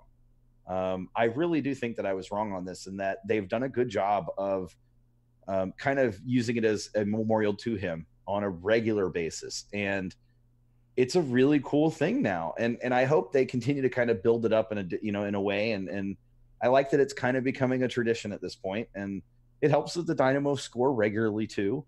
That definitely goes a long way. If this was a 0-goal team, then this would be a totally different story. But the fact that they're scoring regularly, you know, there's something to it. And I hope that as time goes on, that players embrace it as something that they can be just as proud of as well. You know, and that's kind of one of those cool things as well.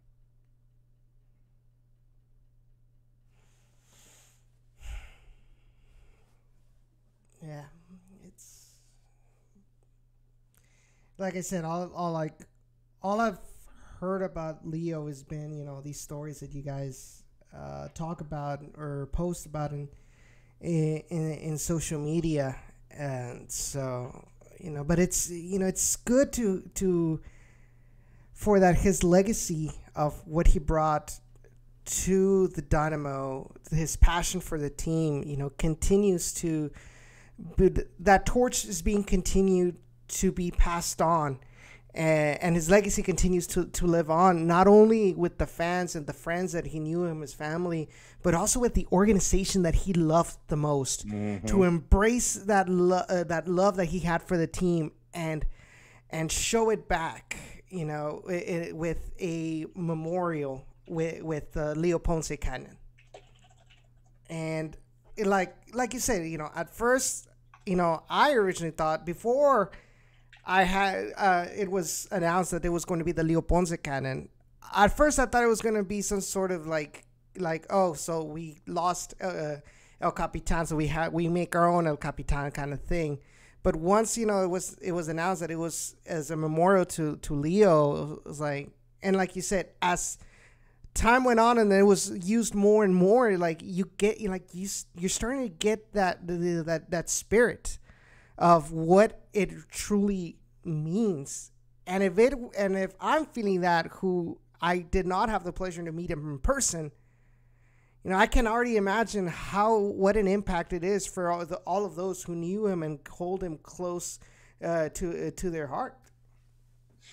It's going to be emotional when that cannon is fired off during MLS Cup and we win it this season.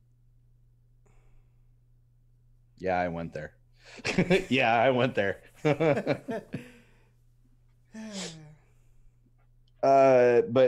Yeah, I mean, it's turned into a very cool thing. And like I said, I was totally wrong about it. I thought it was going to be very cheesy. I felt like it was kind of being forced, just by how they kind of announced it to media. But then the more that they've used it, and the consistency and the commitment to it that they've made, I've come full 180 on it. I definitely think it's a good thing. And I think that as long as they maintain that commitment to it and that consistency to it, and every match they talk about it before the match starts. And I think that's key to it too, because that helps keep the focus on what it's there for, what the story behind it is, if you will, where that tradition comes from, what has tied to that tradition. Go ahead. I think the first time I ever heard about Leo, and this was back when I was still in RGV, if I recall correctly, there was one match that I attended that I drove from RGV over here. And I remember that I think Giles Barnes was wearing the captain's armband that day, and he had Leo's name on it. Yeah. And now that was the first time I've had ever heard about Leo. So it's just something that I really, really wish like it just continues to remember the man that he was. Yep. And like I said, as long as they keep the commitment to it, that I think that keeps it being a true memorial piece. And there's not another tradition in MLS with any team that holds that level of connection with the fans and with the fan base, and with a particular fan in any way, shape, or form. And I think that's the type of thing that the team can build around, that the fan base can build around. It's not just about keeping his legacy alive. It's as much about giving the fans something more than just the club. And like I said, it really speaks to the whole concept of family, and understanding that as a supporter, you're part of the family, and really truly seeing the club embrace that as much as the fans are right now is a pretty cool thing too. And I like I said, I mean, I've come a full 180 on it, especially now that it's loud. That first week, man, that thing was so weak. Yeah, it sounded like they literally shot a firework out of the cannon. It was like, oof. It was so weak. But they got it fixed. They got it under control. But it was pretty funny. And that's the thing, Callo. I mean, Callo says, I've never met Leo, but hearing of him fills me with a certain pride and reverence. And that's the thing, is like, it's one of those things that you just as a fan, and now of course I have a different perspective than an Edson who didn't have a chance to know him, but as someone who knew him, it's something I take pride in because I knew him. You guys take pride in it and have that kind of reverence because of what it means to those who did know him. And I think that speaks to, again, it speaks to the family thing, but it also speaks to Leo in general, that he had that kind of impact on people too. And that carries on for however long that is, and for whatever that means. It's just a really cool thing. And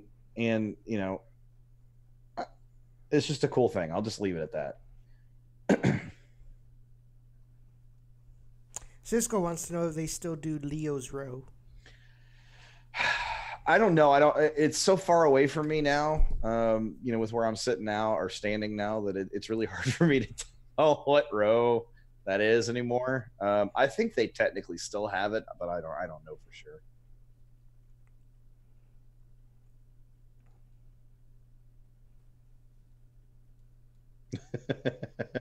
Jake says that first blast against RSL made me jump as well. Almost fell down from section 223. Well, Jake, I'm glad you didn't fall down from section 223. That would have been bad. But yeah, and it's gotten subsequently louder week after week too. Like they've packed more in there every week, and I'm just like, okay, one of these weeks they're just gonna blow the supporters' eardrums out. Like it's just gonna be that loud. Alex says the Leo's Row was still there last year. No, and I do know it was there last year. I remember it, but I'm not sure about this year. I don't know if it's still there or not. This would be one of those times where I wish we were having like a Julio or a Jay on to answer that question, because they could answer it. Yeah. So what other questions do we want to? Did anybody else have any other questions to talk about or answer or anything?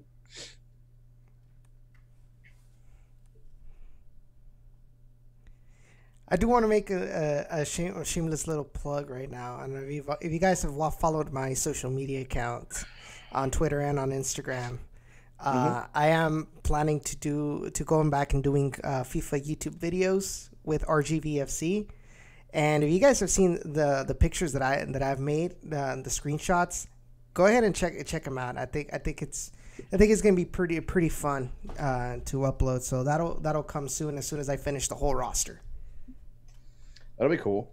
I know a couple of players are really interested. Jake says call Jay at the FO and find out. Maybe they can do a tribute to him the next home match. I think they do have something specifically planned. I would be shocked if they don't, actually. Darby says front office mentioned at a meeting that they haven't been able to keep with the spirit of Leo's Row like they wanted to, and we're considering that the Cannon was a better tribute. And I agree with that at this point, actually. I do think the Cannon is a better overall tribute, and it creates a tradition that is something that fans can embrace. Whereas I feel like the Row, it was a tradition in a way, but kind of thing. It was something that could have easily been like kind of ignored by some people. And to the front office's credit too, as I understand it, the state of El Capitan is not all that great. It didn't weather the off season very well, and so there may be a diminishing value in El Capitan over time if that doesn't get refurbished, and brought back to its former glory.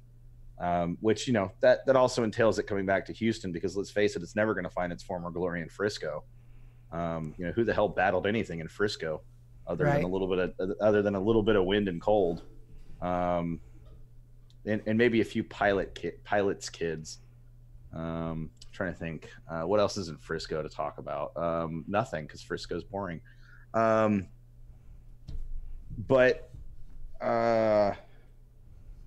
Yeah, I mean, so let's talk LA Galaxy real quick. I've seen a lot of talk on social media, probably because the soccer media, national soccer media, MLS media, are talking up LA, LAFC, and Seattle, all the teams basically that are still undefeated other than LA Galaxy and DC. And I went and actually looked, and I did this in Discord, so a lot of people didn't see it, but I went and actually looked at the schedules, the beginnings of the season for DC, LA Galaxy, LAFC, and Seattle. And actually a lot of them have faced the same teams as we have. And in fact, the only team that was different among most of them was Toronto FC. Seattle faced Toronto, or LA faced Toronto. DC United, who we haven't faced yet, who looked miserable 2 weeks ago and the week after that, and then looked okay this week. And then Portland, who's looked absolutely atrocious this season. And all the rest they're all the same teams we've played and beat. And so I look at that and I go, I don't understand why the national media. Okay, I do understand why. I don't like why. Say it. But it's because we're not a mainstream market. Let's be real. At least as far as national media is concerned, it's because we're not a mainstream market. But don't let Weeby hear that; he would cry. But that, I think at the end of the day, that's what it comes down to, and it still makes me laugh because I'm like, they talk up how great these other teams have been because they're still undefeated and they faced all these great teams, and I'm like, or they talk down the Dynamo because the Dynamo haven't faced anybody, but then they don't say the same thing about these other teams, and I'm like scratching my head going, dude, they faced the same teams. Like, their schedules have been pretty damn similar. And then, and then they bring up, well, it's because they've played most of their matches at home. Yeah, the Dynamo have played most of their early matches at home. Well, you can only play what the schedule gives you. And let's be real, even if the Dynamo go on an away winning streak, national media aren't going to pay them any attention. Unless they're scoring 4 or 5 goals on the road, the national media won't care. And I don't, at the end of the day, I don't care that the national media isn't giving the Dynamo the attention they deserve. Sorry, a bunch of people said stuff while I was talking.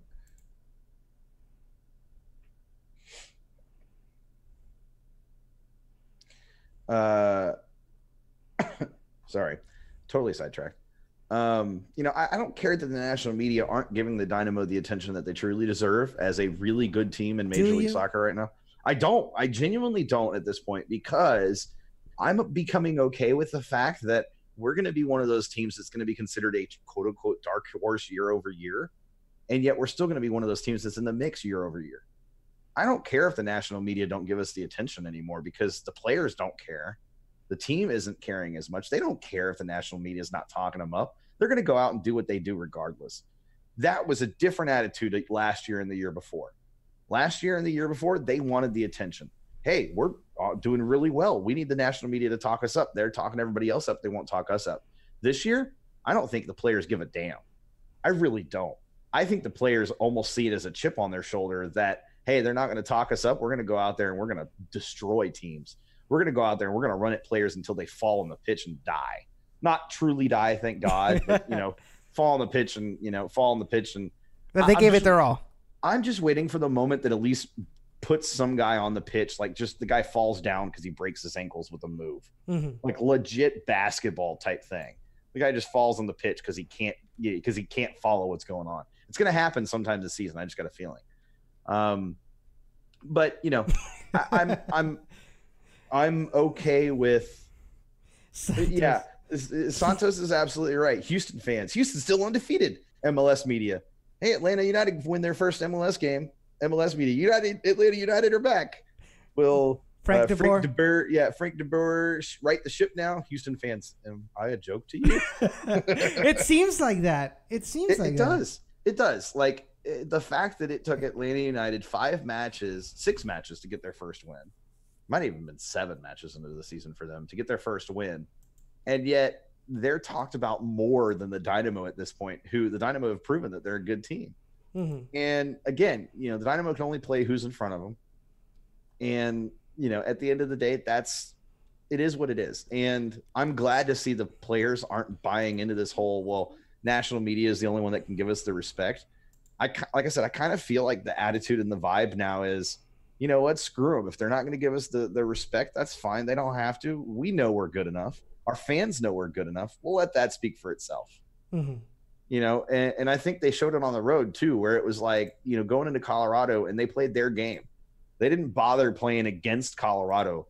They played, we're the Dynamo. We're going to play our style and you're going to have to adapt to us, not the other way around.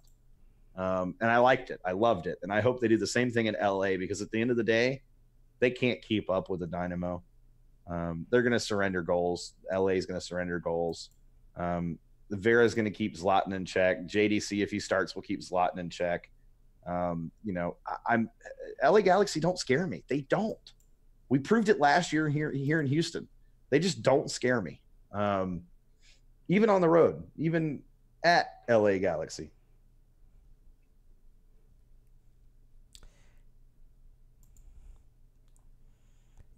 I think what hurts me the most is not the lack of attention. We keep on talking about it. It's not the lack of attention from the national media, but more about the local media that still refuse to talk about the Houston Dynamo, even how well they are doing right now. Well, and, you know, it was brought up in the chat about the article that was up on the up on MLS's site that talked about how the Dynamo regrouped after the Storm, you know, came through and you know, and won the match type of thing. Like, it was the Storm was this obstacle that they had to overcome. And, you know, to the credit of most of the chat, they've kind of pointed out that the team really didn't need to overcome the obstacle. They were on the front foot going into halftime. And I, you know, I think what's really important, and because I saw the conversation on Twitter between the writer of that article and Laura, and was she talking to you about it? Was that the one that no, it was with Webb. That's right. You know, but she mentioned that, you know, she doesn't write the headlines. She only writes their articles. And I can tell you, as somebody who's been involved with fan blogs and stuff like that, and as an editor and a writer, that happens a lot, where the article that the writer doesn't come up with the headline, and that usually the headline is intended to be to grab the most eyeballs, to grab the most views. It's not intended to be a true description of the article. It's you know, it's the quintessential clickbait. And I wonder how many Dynamo fans actually clicked on that article because it was so absurd that someone would say that. And so at the end of the day, did it do its job? I think it did in that respect, as crazy as that sounds. I think, you know, if you look at it from that perspective, it did its job. But on the flip side of it, yeah, as a Dynamo fan, I get kind of pissed off at that too. But at the end of the day, I don't care, because I know the writers are not out there writing that crap. That's just the editors that come up with clickbaity titles. And yeah, but I mean, my comment wasn't directed at written media. I mean, it was more about the television stations and the local news that don't mention the Dynamo like I feel like they should. It's a good point too. Callo says David Nuno talks about them, talks about the Dynamo. KHOU does actually talk about the Dynamo a bit too. I've seen a few things on there about the Dynamo. Santos says, I've heard that Galaxy fans love it when you tell them they're from Carson. That's true. Really, if anybody's traveling to the LA match on Friday, up in Carson, I hope someone takes a sign, a poster that says, there's only one team in LA and you're not it. You know, just like there's only one team in Texas, there's only one team in LA and you're not it. Because it's true. They're not in LA, they're in Carson, California. They should be called the Carson Galaxy. But you know, like I said, I mean, LA just doesn't scare me. At the end of the day, I'm not concerned about LA in the least. And that's surprising, I think, for me to have that kind of attitude a little bit, because I know how good Zlatan is. I know how good those players are. You know, they have talent, but I really genuinely believe this Dynamo team can go out and beat anybody this season. And I think they can do it in a convincing fashion, so long as they don't buy into the national hype and the national media hype about other teams. Mm-hmm. And I just feel like this team doesn't care about that. Like, they're not even paying attention to it. They don't even acknowledge it. You know, they go about their business and they do their business and they do it to the best of their ability. And that's all that they need to do. And I think that's a sign of the growth and the maturity of this team year over year. I mean, that was not they didn't have that maturity last year, but this year it feels like almost, and you know, we've talked about this before too, them going into CCL and going up against a team like Tigres, it returned that belief in them that we're just as good as any team in MLS. And it doesn't matter what anybody says. Nobody gave them a chance going into the series against Tigres, and especially not going into El Volcán and playing as well as they did, or El Volcán and playing as well as they did. And, you know, if they have that belief this season, there really isn't a team in this league that's going to stop them. Because confidence and belief is all you need in soccer. I mean, you need talent too, of course. We got the talent. But that's like been that missing piece for us. We've not had that true confidence and belief in ourselves as a team And I feel like the fan base hasn't had that either for a while. That the fan base kind of bought into some of that national hype, and well, maybe we're not as good as the LA Galaxy or the LAFCs or the Portland Timbers or the Seattle Sounders or whoever else. But hey, at the end of the day, you can only play who you play. So they put LA Galaxy in front of us in Carson, and we'll go out and we'll beat them as well, and then we'll leave the national media with even less to talk about. It'll be great, and I'm sure it'll be about how Zlatan had a poor performance, even though the Dynamo win. It'll be something like that. Zlatan fails to make an impact, Dynamo win. I mean, that'll be the headline. As stupid as that is, that'll be the headline because they got to get Zlatan's name in everywhere they can. Oh, because he's the guy that everybody searches for. So let's do some bold predictions, guys. We got a few minutes left. Let's do some bold predictions. So I will start, Edson, just so you don't have to. I will start, and we'll even take them in the chat. If you guys have bold predictions, I want you to share them. Hey, your dad says hi, by the way. Cisco says hi, Dad. That's pretty funny. What's up, Dad? Am I missing people? I'm trying to figure out what's going on. I'm trying to figure out why Cisco went on a thank you streak with everybody there. It was weird. Okay, so anyway, stop. Bold prediction this week. I'm going to say that Vera holds Zlatan to 0 goals, and that... All right, I'm going to say it. Vera scores a goal this week, too. And it's going to be a banger from outside the box. That's a bold prediction right there. All right, Edson, you're up. I say that Kiki Struna is going to get on Zlatan's nerves and cause Zlatan to get a red card. Oh, yeah. I will. Oh, man, if that happens, Edson, I may buy a round of drinks. That would be a glorious moment right there. Wow. Dynamo win 2-0. All right. I like it. Santos says, I'll go out and say Figueroa and Struna both score. All right. I'm down for that. I'm down for that. Jake says Morrow, Elise, and Memo will all drain braces. That's 6 goals. Holy crap. That's definitely bold. Cisco says Joe is going to save a Zlatan PK. Oh, that'll be glorious. Oh, man. I hope it doesn't come down to that, though. I hope it's not like a 1-0 match and Zlatan gets a PK call and Joe has to save it. And it's like in stoppage time type of thing. God, that would be the worst. Or it could be the best. It's kind of like a Gene Campbell kind of thing. I mean, it could. Well, it was a little different. Well, you know what I mean. Sergio says Lundqvist game-winning goal on the 90th minute. I could be down for that. Callo says 2 goals will be waved off. Dynamo win 2-1 on a Lundy banger free kick from 25 yards.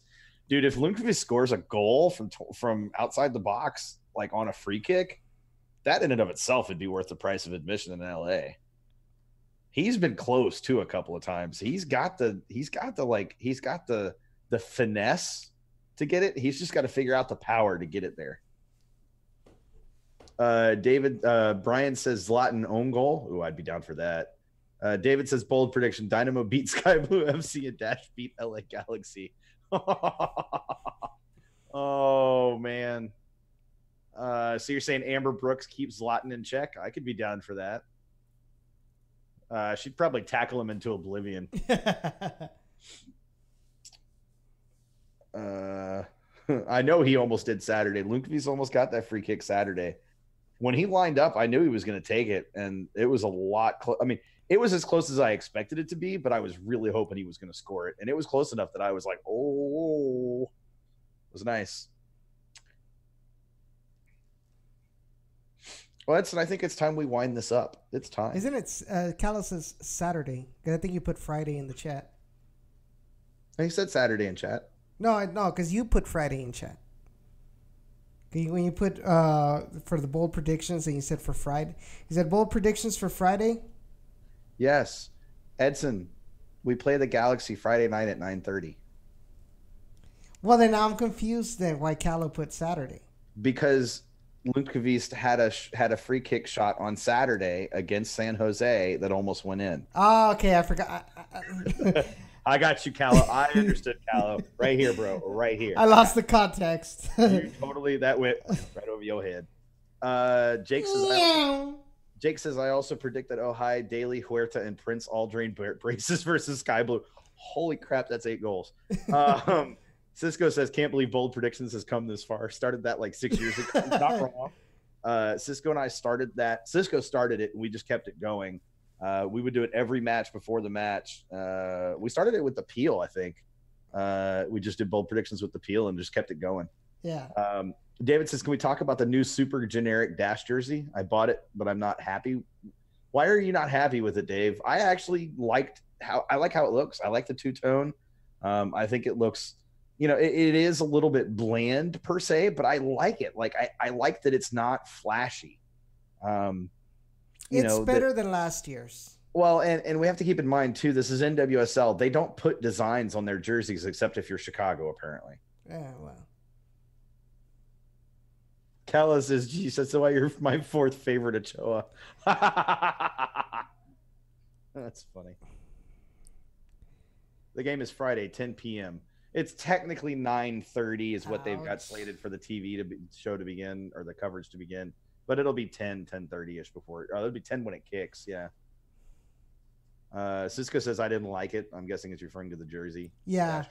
But it's like you said, like with NWSL, it's kind of like USL teams. Like they grab them straight from the catalog. Yeah, it's just a blank basic template. There's just not a whole lot they do with them.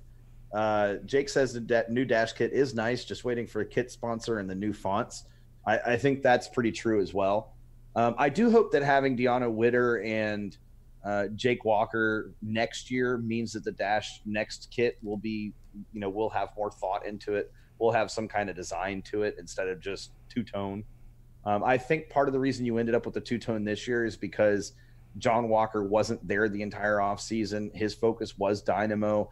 Deanna Witter came in very late into the mix in terms of all that, so they didn't have the full prep time to work on those kinds of things. I think you will see more of a Chicago style next year, where there will be more of a design feature to the kit. But again, they're not going to put a bunch of effort into it if there's not a lot of people buying them. That in mind too, or if there's not a lot of people going to the match. So get out and go to matches. And buy. Spend your money. By the way, it's 9:02. It's time to shut down. All right, guys. Well, thank you so much. Thank you so much for tuning in tonight. We appreciate all of y'all's support. Be sure to tune in tomorrow at 7 for Down in the Valley. Jacob and I will be talking more about RGVFC and their first win of the season. And hopefully we can replicate this on this Saturday against Las Vegas Lights. And what's his name? Who's that guy that you hate so much that ran for president, Sean? Eric Winalda. Oh, yeah. Huh? What's going on now? Well, I missed what you were talking about. Yeah, he's the coach for Las Vegas Lights. He's visiting RGV this Saturday. Oh, well, whatever. So, nobody cares. So he's visiting. That means they're going to have a tablet, and he's going to be visiting via Skype. So we'll talk more about that tomorrow. And so if you guys want to know more about RGV, be sure to tune in tomorrow at 7 p.m. Thank you guys for y'all support. We hope to see you all next Tuesday at 7 p.m. As we talk more about Houston Dynamo, Houston Dash, and a little bit of RGV too, hopefully in the mix. Hashtag Forever Orange. Hashtag We Are Toros. Hashtag Dash TF on. Hashtag Do Our Part. Hashtag We Are Gen Orange. There's another one. Of course. No, I'm waiting for you. There's another one. Hashtag One Club. There's another one. Hashtag Come On You Spurs. Okay, I'm waiting for the other one. There's another one though. Hashtag No More Champions League for me, since neither Real Madrid nor Ronaldo are there. Yes, hashtag Ajax forever. That was glorious. No, the other one was hashtag One Family that you clearly forgot about. You see, Jake even put it in chat. Cisco says hashtag $1 wieners. It's awesome. And on that note, we're leaving you all. Oh, no. Hashtag y'all means all. I like that, Jake. That's a good one. All right. On that, we are leaving. We're out. Peace, guys. Thank you, guys. Till next week. Good night.